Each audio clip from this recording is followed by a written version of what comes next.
welcome back to the channel. Guess today is time for a update on the blue truck, the blue bomber. It's finally pretty much done. I think I have like one or two little minor odds and end things left to do on it, but pretty much for the most part it's complete and ready to go find a new home for as far as I'm going to go with it, at least this year. Maybe I'll paint the bed next year if I still have it. And depending on who buys it, might still get stuck painting the bed, but other than that, it runs, it drives, it's painted. I didn't do any videos of the paint work because honestly, like, I really suck at painting, and it was enough effort to just get it painted, let alone to try to film anything that I was doing painting. So, and I haven't finished posting any of the rest of the body work videos yet. Don't know if you guys will get to see those before or after this goes up. I don't know. Still trying to figure out how to get this stuff loaded and on the system in a time that makes sense and works for me. So, learning curves, right? Besides that, there ain't nobody watching this channel yet anyway. Let's see here. Don't know for sure if there's any kind of weird lines in the video today. Probably not going to know until after it's uploaded. I managed to shatter the screen on my phone a while back, or not a while back, a couple days ago, and haven't had time to get it fixed yet. So anyway, I guess I'll take you around and we will check out the blue bomber. I'll show you what I did and walk you through. There was one other thing I really wish I had done a video on. Unfortunately, just didn't have time, and it was a thrash to make it go again. So there was no way I was going to take time for that. So anyway, here we go. There it is. All painted, ready to go to work.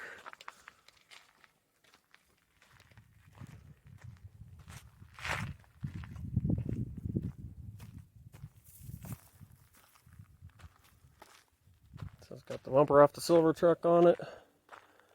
Went with a painted grille because, thank you COVID, you can't get chrome grills anymore.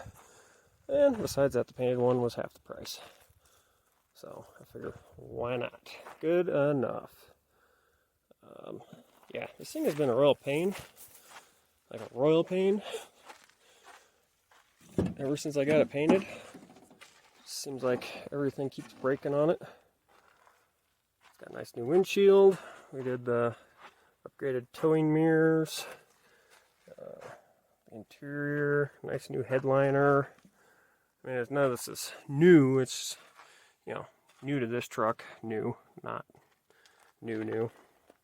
This thing used to be absolutely disgusting. You wouldn't even go near it with a 10-foot pole. It was horrid. You're probably going to notice all that oil there. One of the things, right after I got it all painted and started driving it again, power steering light blew out. Awesome, right?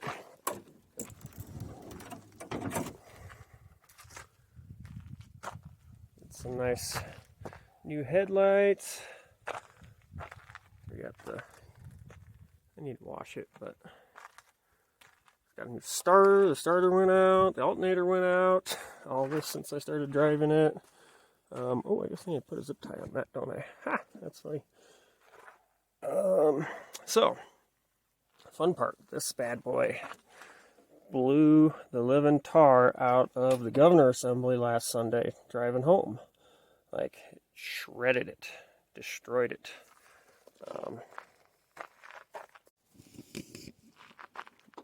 Yeah, it like completely grenaded that stupid governor assembly. We don't know. It was so bad, like trying to reverse engineer to figure out what actually happened really was not very feasible.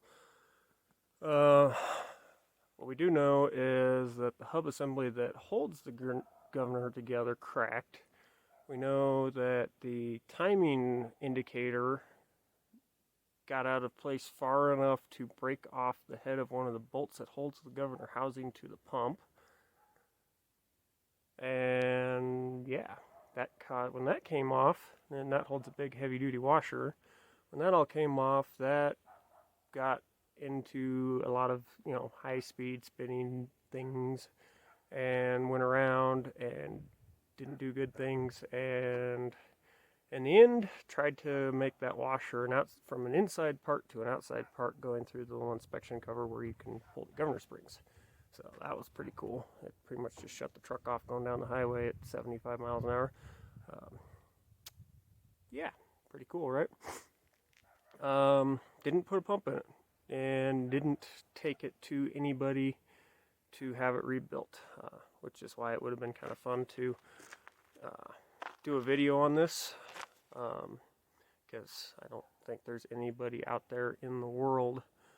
Maybe, I don't know, there's one dude in like some other weird country, if you Google P-pump stuff, that does some weird stuff with Bosch P7100 pumps. But so maybe that guy, but probably nobody in the States has ever done anything like we do other than shops, because they won't sell you the parts, because if you even touch these things beyond like governor springs, fuel plate, a couple of those little things like that, you got to retime them. And when we opened up the governor to fix all that mess, obviously we lost timing on the pump. We couldn't buy parts because nobody will sell you parts, because they say, well, you have to have it retimed anyway, so it's got to come to us, so you might as well bring it in and we'll just rebuild the pump. And it's like, well, this pump doesn't need rebuilt. It runs just fine. It just needs to be repaired, a couple new parts put in, and retimed. No big deal, right? Yeah, they laugh at you on the phone, which is really annoying. So we figured out how to do it ourselves. Figured out a way to lock the pump down and in a exact place, and we then used the pump timing key to retime it after we took it back apart, and then put the engine on top dead center. And that would work great, actually. Probably would have been perfect. I think we figured out a way to retime these pumps without actually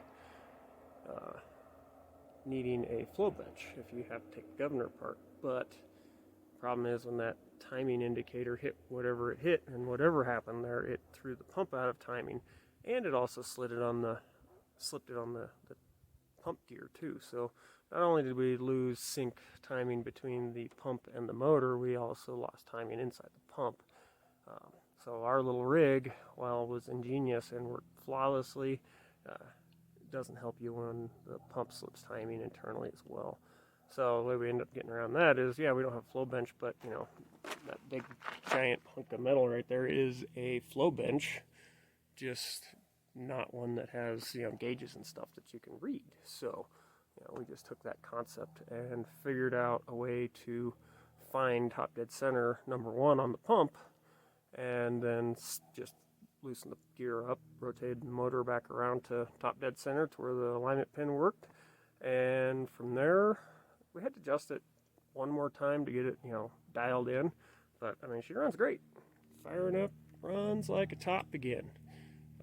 So that was pretty cool. I'm glad that all done, and this truck is a wrap.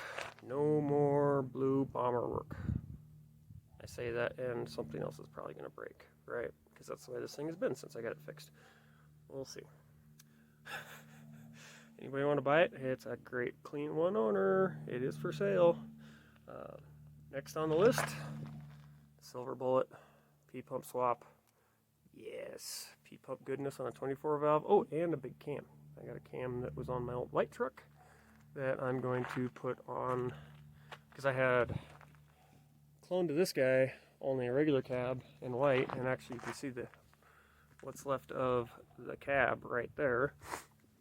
That's the last remnants of that old girl, but I still have all of the engine components, the fuel system, and everything off of it. So we're gonna put that on and get rid of the electronic injection on the Silver Bullet. So off we go. P-pump time.